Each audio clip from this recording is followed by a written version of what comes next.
अच्छा बताओ भैया, जमीन की कमी है तो अदानी को 1 रुपए में कौन सी जमीन दी जा रही है?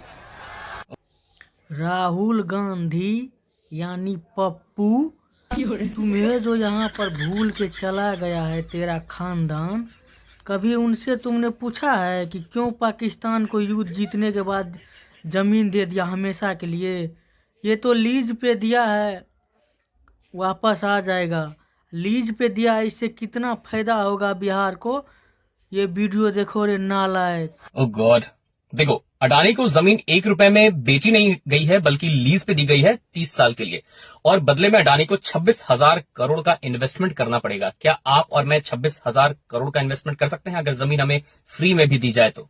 इसके अलावा यह जमीन 1,000 एकड़ की है और कंडीशन यह है कि विद इन 5 ईयर्स आपको प्रोजेक्ट कमीशन करना पड़ेगा, और जब ये प्रोजेक्ट कमीशन होगा तो इंफ्रास्ट्रक्चर डेवलपमेंट होगी, रोड्स बनेंगे, आसपास की रियल एस्टेट की वैल्यू बढ़ेगी, and that is how development happens.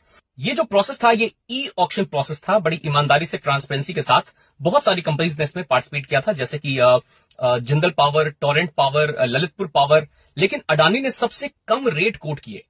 देखिए, सरकारी टेंडर में प्रोजेक्ट उसे दिया जाता है जो सबसे सस्ती रेट कोट करता है, और अडानी ने कहा था कि हम 6 रुपए पर यूनिट की दर से बिजली देंगे, and that is how Adani one this auction process.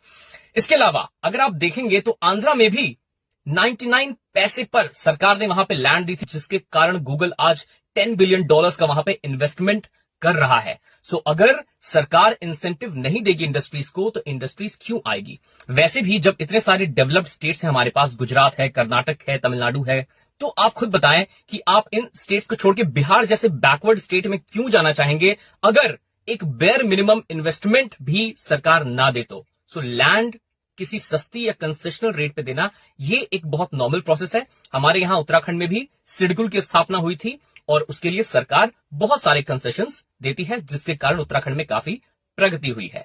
देखिए, अगर आपको शिक्षक की नौकरी देनी है तो किसी टीचर को आप बुलाएंगे। वैसे ही अगर आपको उद्योग लगाने हैं, इंडस्ट्री लगानी है, तो जमीन मुझे नहीं दी जाएगी बल्कि किसी बड़े इंडस्ट्रियलिस्ट को दी जाएगी जिसके पास इन्वेस्टमेंट करने की क्षमता हो। So don't fall for any propaganda. ये वोट चोर, गद्दी छोड़, सरकार बिक गई है, इलेक्शन कमीशन ऑफ इंडिया बिक गया है, अडानी ने देश को बेच दिया, this all are propaganda just to confuse you for that one election day, so that आपकी उंगली यहां से खिसक के यहां चली जाए या यहां से खिसक के यहां चली जाए। अगर इन बातों में कोई सच्चाई होती तो लॉजिकल एक लीगल कंप्लेंट फाइल की जाती, एफआईआर दर्ज की जाती, कोर्ट जाया जा सकता था। अगर ये सब चीजें नहीं हो रही हैं तो प्लीज बी अवेयर कि सिर्फ आपको कंफ्यूज किया जा रहा है वोटिंग डे के लिए।